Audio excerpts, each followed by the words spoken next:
नहीं लिखा युक्ताक्षर लिखापी लोक मैंने सजर नहीं कि पे शिक्षक मैंने पाठ पढ़ाऊना युक्ताक्षर मध्यम शिक्षा करें ताहा भी नहीं से सहज उपाय केमती अनुसार देकर लिखापी चेष्टा कर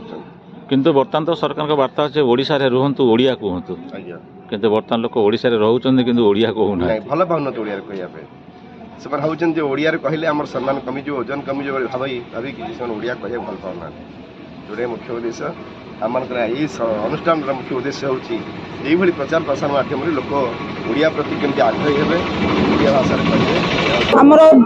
भाषागत संजता आमर जो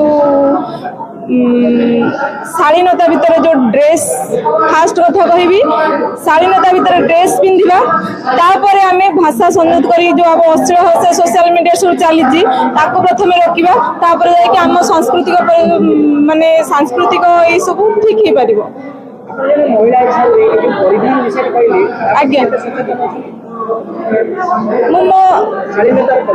आज्ञा मु बहुत सचेतन अच्छी मुझे सुरेंद्र कुमार साहू वरिष्ठ आईनजीवी ओडिशा हाईकोर्ट आउ साहित्य प्रेमी कलाप्रेमी सारस्वत साधन मु दीर्घ 20 वर्ष है रही जेहेतु मो जन आईनजीवी मोर पेशा आईनजीवी हेल्ले तो मोर निशा हूँ साहित्य साहित्य मान को भल पाए और जो साहित्य मीटिंग हुए सब प्रकार सहयोग करने सहित उपस्थित बर्तमान तो ओडिशा रे ओडिया भाषा कहवाई लोक मैंने कुंठाबोध करुँच आपण आज आसते कवि सम्मिलनी से तो अनेक अनेक शुभेच्छा जे वार्ता बहन करोड़ार यहाँ जो प्रोत्साहन दूसरे से तो कवि मानक तो बहुत बहुत स्वागत योग्य आपण कौन वार्ता देते कवि साहित्यिक मैंने होती जातिर आत्मा और हृदय तांको छाड़े भाषा साहित्य केवल उन्नति हेब ना और देश समृद्ध हेब ना जाति समृद्ध हेब ना जिते जहाँ आम पाने पाश्चात्य को अनुकरण कले भी सुधा ओडिया भाषा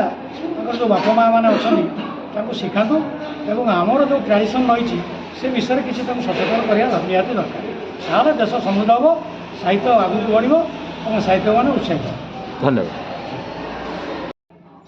शिक्षाविद वरिष्ठ समाजसेवी आज चली पार्वती गोविंद साहित्य संसदर कविता पाठोत्सव कमिशननी कौन कहे मुझे कहबी ओडिशा सारा जाऊली प्रत्येक अनुष्ठान को जाऊली सबुआड़ू मो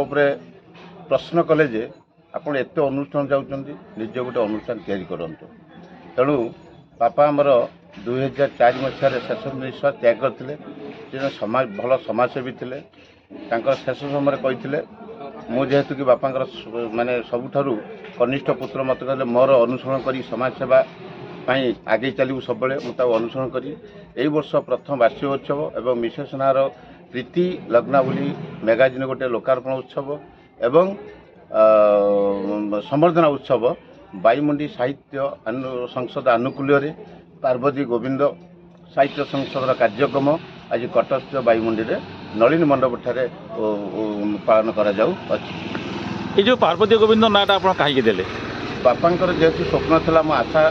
माने समाज सेवा करी ये समाज सेवा को समाज साहित्य भाषा साहित्य संस्कृति को आगू नापी बापा ना माँ ना एक अनुष्ठान टी रखी जो कविता संकलन पुस्तक ता ना आज प्रीति लग्ना तार मूल कौन उद्देश्य ये उद्देश्य अच्छी गोटे मैगाजिन बाहर करने ना गोटे रखा पड़ो प्रत्येक स्वामी मान पछरे थाए हाथ हूँ स्त्री मानकर तेणु तांकरी नाम प्रीति लग्ना मैगाजिन को मु रखी आपण धर्मपत्नी नाम प्रीति लग्ना प्रीति बाला पंडा काटिकी प्रीति लग्नार मैगाजिन नाटा को दि जाए तामाने आपणकर दाम्पत्य जीवन केते सुंदर भल पाइबा केते सुंदर यही बही जना पड़ी पुस्तक उन्मोचन जना पड़ी प्रभु श्री जगन्नाथ पाखे कामना जे आपणकर दाम्पत्य जीवन सुखमय रहू एवं आपणकर दुई जनकर जो भल पाइबा या चिरंतन एमती रही था दुई जन को भल पाई बसु एमती कविता रचना कर चली था पुस्तक उन्मोचन कर चली था यह प्रभु श्री जगन्नाथ पाखे कामना मुझे गोटे पद कहि जो भाषा साहित्य संस्कृति उपर आज जो कविता पाठ चली तार प्रचार प्रसार कमी जाऊँ मु सब आम प्रिंट मीडिया इलेक्ट्रोनिक मीडिया को बहुत भल पाए अनुरोध करी भाषा साहित्य संस्कृति परंपरा को आगु न भले आपण द्वारा प्रचार प्रसार नित्यांत आवश्यक मैं आशा रखुची। सुदूर भुवनेश्वर आसीची साहित्य आश्रय जोगद मो ना सरोज कुमार शतपथी बहुत बढ़िया लगुच कवि भाव में आम जो आसीचु ये आसर को आमको उत्साहित करे आम आसू ये विज्ञजन गुणीजन मान कथा शुणु ये साहित्य आश्रय हुए साहित्य आलोचना हुए विशेषकर युवपीढ़ी को उत्साहित करने साहित्य संस्कृति क्षेत्र में यही अनुष्ठान सब आगे आसवा दरकार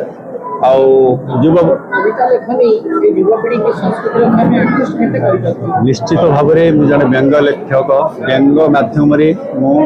प्रत्येक लेखार समाज को वार्ता दिए समाज सुधारक हिसाब से मोर लेखनी चालू रही आगुक चालू रही। मु अध्यापक कीर्तिश भूया मु बल्लभी देवी महिला महाविद्यालय अध्यापक भाव कौन कह से विषय नहीं जहाँ गोटे भल भव्य कार्यक्रम एभली कार्यक्रम आजिकल ओडिशार विभिन्न जगार अनुष्ठित है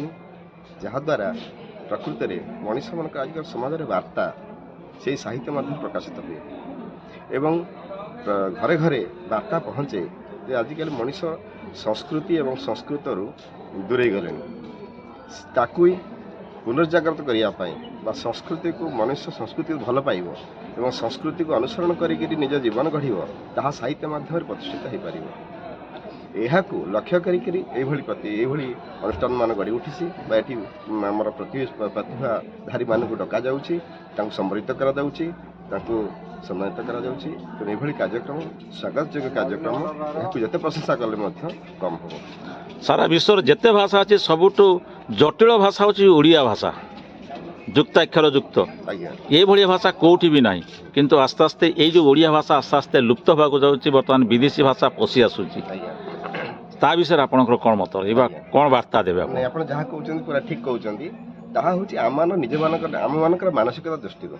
आम मैंने सब ओडिया भाषा प्रचार प्रसार डिंडियो पिटुचे किंतु निज पिला इंग्राजी माध्यम विद्यालय पाठ पढ़ुचे एवं प्रत्येक मुहूर्त में पार्टी इंग्राजी बाहर